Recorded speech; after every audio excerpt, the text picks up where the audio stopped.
The winter of 1942 descended upon Stalingrad like a steel coffin clamped shut around the city. Below, the Volga River lay frozen, its surface streaked with ice and smoke from the ceaseless artillery barrage.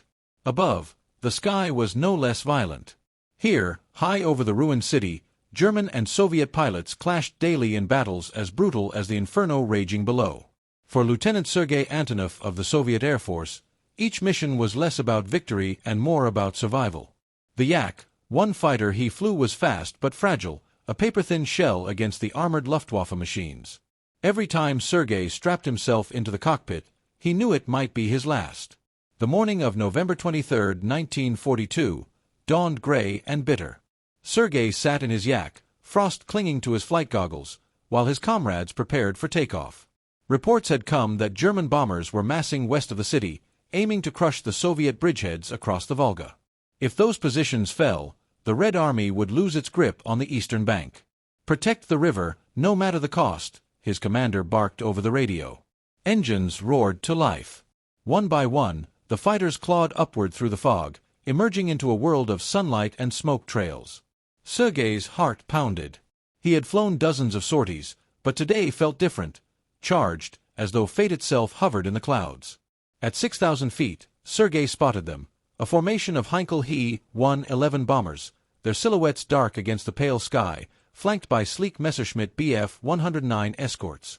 Dozens of them, an airborne hammer poised to smash Stalingrad flat. "Comrades, attack!" crackled the order.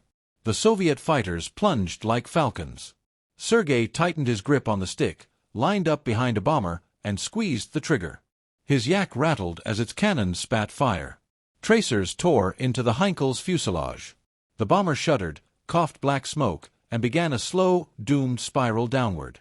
But victory was fleeting. A Messerschmitt swooped in, guns blazing. Bullets punched through Sergei's left wing, rattling his cockpit with shrapnel. He rolled hard, pulling the Yak into a screaming dive, the G-forces crushing his chest. His vision blurred, but he held on, heart pounding as the German overshot. The sky erupted into chaos. Contrails twisted into spirals of death, engines roared, and parachutes bloomed like white flowers as burning planes plummeted. Sergei forced himself back into the fight. He climbed, found another Heinkel, and dove again, peppering it with fire until its left engine exploded.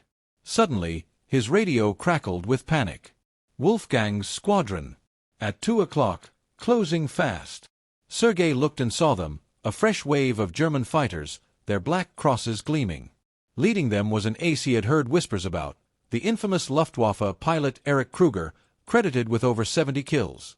Rumor called him the Butcher of the Volga.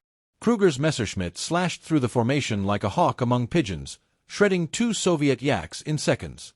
Sergei's throat tightened.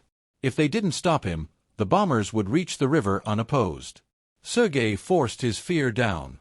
He banked hard, coming up behind Krüger's aircraft. For a heartbeat, he had the German in his sights.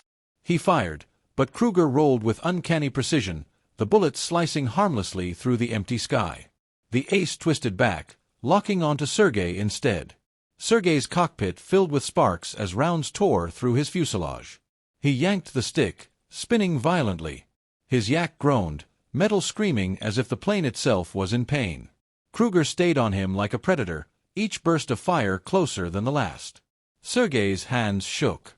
He thought of his mother, of his younger sister waiting in the village far away, of the Red Army soldiers below who depended on him. Rage replaced fear.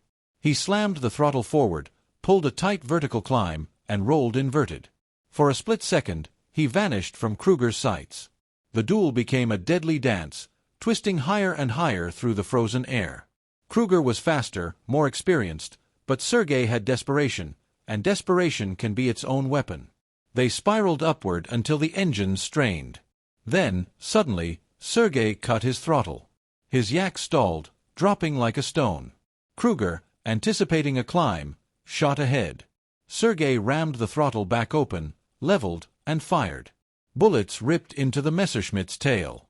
Smoke belched. For the first time, Krüger faltered. But the ace wasn't finished. He flipped his damaged fighter into a barrel roll and came back head-on. It was madness. 2 aircraft charging straight at each other, guns blazing, closing at hundreds of miles per hour. Sergei's nerves screamed at him to break away. Yet he held course. The sky turned into a tunnel of fire. Tracer rounds laced past. Glass shattered across Sergei's cockpit, cutting his cheek. He squeezed the trigger until his cannons clicked empty. At the last possible instant, he jerked his stick sideways. The yak rolled violently, missing Krüger's Messerschmitt by meters. When he steadied, he looked back. The German ace was trailing thick black smoke, his fuselage shredded. Sergei had struck true. Krüger fought the controls, trying to level out, but his aircraft dipped lower and lower, finally exploding in a thunderous fireball above the Volga. A cheer erupted over the Soviet radios. The butcher of the Volga was gone. But Sergei had no time to celebrate. The Heinkels were still lumbering toward the river, their bomb bays open. With his guns empty, Sergei's only hope was desperation. He tightened his harness, aimed his battered yak at the nearest bomber, and dove. The yak screamed downward, wind howling through the bullet holes in its frame. Sergei pressed the stick forward, faster, faster, closing on the Heinkel. He could see the German gunners' terrified faces as they opened fire, tracers streaking past his canopy. At the last instant, Sergei pulled up and sideswiped the bomber's wing with his own. Metal sheared against metal in a shriek of sparks. His yak's left wing snapped, tearing away into the void. The Heinkel shuddered, flipped sideways, and burst into flames, colliding with another bomber beside it. Both aircraft disintegrated in midair, scattering debris across the frozen river. Sergei's crippled yak spun uncontrollably. He fought the stick, but the plane was dying. He yanked the canopy release and hurled himself into the void. Cold air slammed into him. His parachute snapped open, jerking his body as the wreck of his yak spiraled below. From his chute, Sergei watched the sky transform. The German bomber formation, once so mighty, was in tatters. Flames trailed across the heavens. Soviet fighters pressed the attack, picking off the stragglers. The Volga was safe, for now. Below, the soldiers in Stalingrad looked up and saw hope etched against the burning clouds. One man's sacrifice had tipped the balance. Sergei drifted earthward, bleeding, half-conscious, but alive. He crashed into the snow, his body racked with pain. Through the haze, he saw comrades racing toward him, their voices shouting his name. As darkness closed in, he smiled faintly. He had kept his promise. He had defended the river. And in the firestorm over Stalingrad, a young pilot had become a legend. In the weeks that followed, Soviet forces encircled the German Sixth Army. The air battles raged on, but the myth of Erich Krüger ended that day, consumed in the skies he once ruled.